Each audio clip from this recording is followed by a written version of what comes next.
que Alberto en su mirada, es más, yo diría que hasta Alberto evoluciona un poco más hacia una mirada estatalista a partir de la pandemia que en prepandemia. En prepandemia Alberto tiene una visión, que él mismo lo decía así, más liberal de la economía y más políticamente progresista en términos de derechos y en términos culturales. Él se veía más un hombre de centro, y creo que se sigue viendo a sí mismo como un hombre de centro en la gestión de la economía, y un tipo más progresista en la visión internacional latinoamericana, en los derechos, aborto, protección social y demás.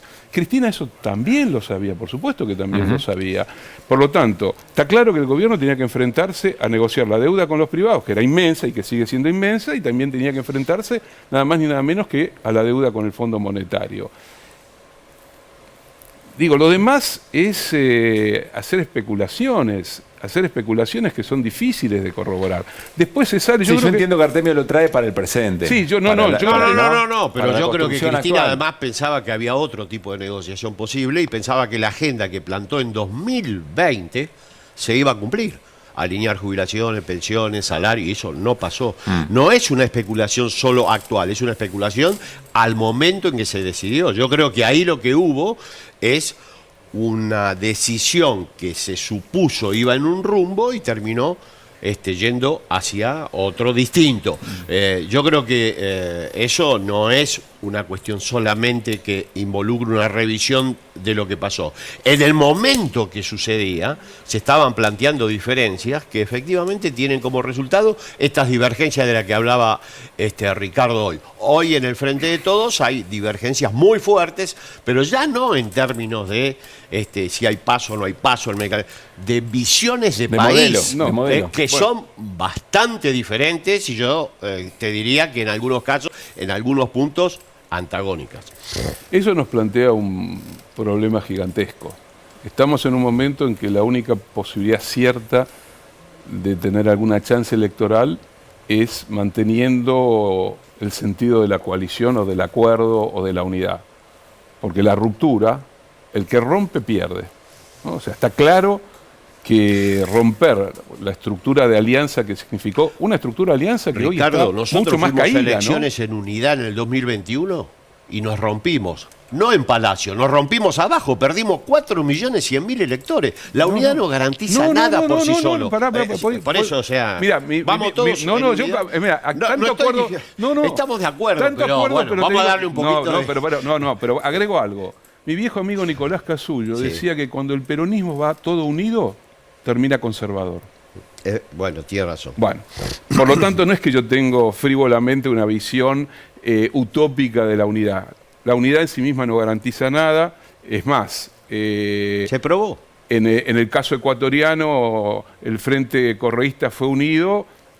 Lenín Moreno ganó una elección difícil y después destrozó a todo el correísmo. Los mandó al exilio, a prisión, etcétera, etcétera.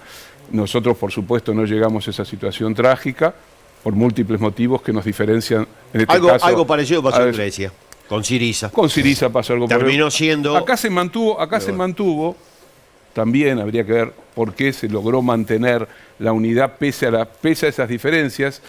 El peronismo ha sido en su historia un movimiento con antagonismos internos, que en algún momento se resolvió horriblemente mal, en otros momentos con liderazgos muy poderosos se logró consolidar una unidad.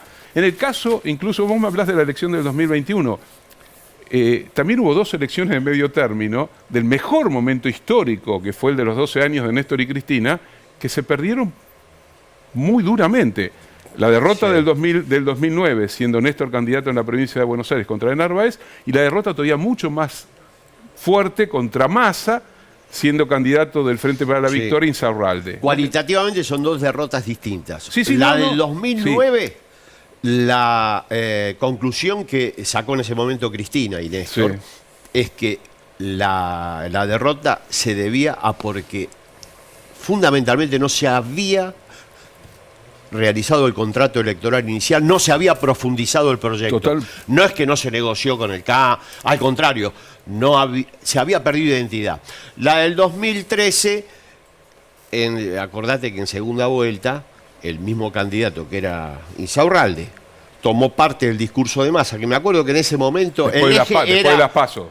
Claro, después de las PASO, que pierde por 6 puntos, tomó parte del discurso del adversario diciendo lo incorporo para que era la baja de imputabilidad ese, que es una especie de comodín. Todos decíamos se parecen, los dos rubiecitos. Ahora, después, cuando tomó eso, desde el Frente de Todos, no perdió por 6. Perdió por 12 puntos. Claro. Sí, perdió por porque 12. desde cualquier lugar no se puede decir cualquier cosa. Entonces, efectivamente, son dos derrotas distintas. No, yo no digo que sean iguales. Derrotas hubo. Claro, pero el triunfo del 2011 tiene mucho que ver con la derrota del 2009 y la conclusión que sacó Néstor y Cristina de eso. Y un año extraordinario y tremendo como fue el 2010. Claro. ¿No? Exactamente. Sí. Ricardo, gracias por haber venido. Súper interesante. Muy linda la charla. Bueno, nos vamos a ir al corte.